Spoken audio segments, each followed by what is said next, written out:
vous souviendra que le 9 avril 2020, la Génération Positive RDC avait écrit une lettre ouverte à l'intention du gouverneur de province pour dénoncer les conditions dans lesquelles la plupart des maisons qui fabriquent les vins localement ici au Nord Kivu travaillent. Ils travaillent dans des conditions vraiment archaïques et des conditions qui ne favorisent pas la préservation de la santé humaine et de la vie humaine. Lorsque vous visitez la plupart de ces usines-là, là où sont fabriquées ces boissons-là, qu'on appelle des fois vin, je vous assure, peut-être que vous ne buvrez plus de ce vin-là. Chose drôle, et ce que nous venons dénoncer ici, c'est que le gouvernement provincial n'a pas réagi à toutes les correspondances que la Génération Positive a adressées aux autorités, parce qu'il y a toute une marmande d'autorités qui ont été copiées. Voilà pourquoi, ayant constaté que le gouvernement provincial, ça veut dire les gouverneurs des provinces et tous ses ministres, les gouverneurs de province et tous ses conseillers, qui presque sont inutiles là, on ne sait pas d'où ils viennent. Lorsque nous constatons que tous ils sont bouche bée, ben nous nous disons, bon, alors, peut-être qu'il y a une sorte de complicité qui ne dit pas son nom et que nous sommes incapables de définir les termes. Voilà pourquoi nous nous sommes dit, faisons d'une pierre deux coups.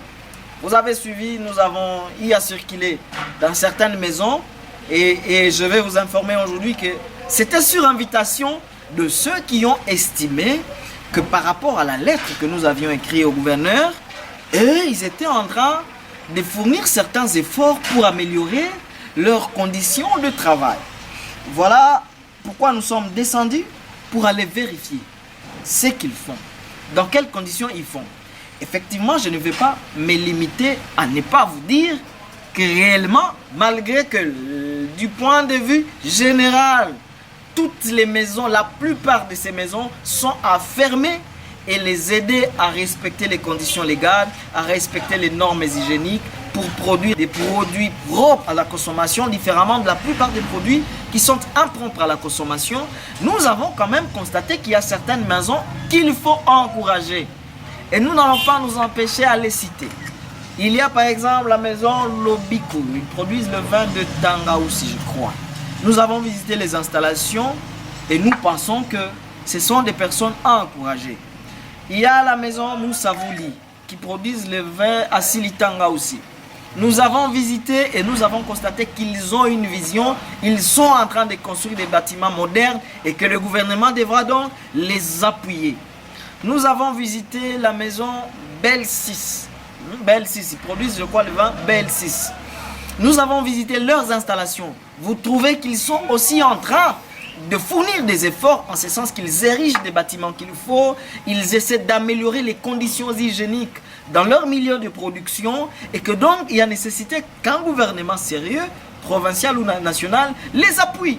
Nous avons également visité la maison d'intervention, je crois ils produisent je ne sais pas quelle maison, Gouvuzaïdi. Hein? Gouvuzaïdi. Eux aussi, ils érigent un bâtiment vers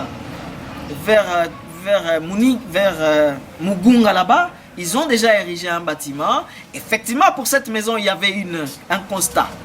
Ils avaient déjà érigé une maison dans laquelle ils produisent le vin, je ne sais pas, d'intervention. Mais ils n'avaient pas encore commencé à exploiter ces bâtiments-là. Ils continuaient à travailler dans des conditions les plus archaïques pendant qu'ils avaient un bâtiment. Mais au moins, ils nous ont garanti qu'en ayant une semaine, ils vont déménager et qu'ils ne produisaient plus là-bas. Ils vont commencer à travailler dans ces conditions qui sont modernes. Alors nous disons ceci. Vu qu'il y a 5, 6, 7 personnes qui fournissent des efforts, mais nous sommes des positivistes. On ne veut pas généraliser, mettre tout le monde dans un même lot. Nous disons que l'État a des responsabilités. La première responsabilité, c'est d'aider ceux qui fournissent des efforts pour qu'ils s'améliorent davantage. Mais d'ailleurs, un État sérieux, un gouvernement sérieux, provincial comme national, devrait les appuyer même en termes de subventions afin qu'ils produisent des vins qui vont aider la société à aller de l'avant. Ça, c'est premièrement. Deuxièmement, pour que toutes ces autres maisons-là qui sont dans des conditions, je ne sais pas lesquelles, les plus archaïques, puissent être fermées. Je sais, il y a certains qui disent, bon, quand on va fermer, voilà, les jeunes iront en chômage et tout ce que vous voulez. Mais tenez, mais si on ferme et qu'on appuie ceux qui sont déjà dans un élan positif, c'est que la demande sera forte.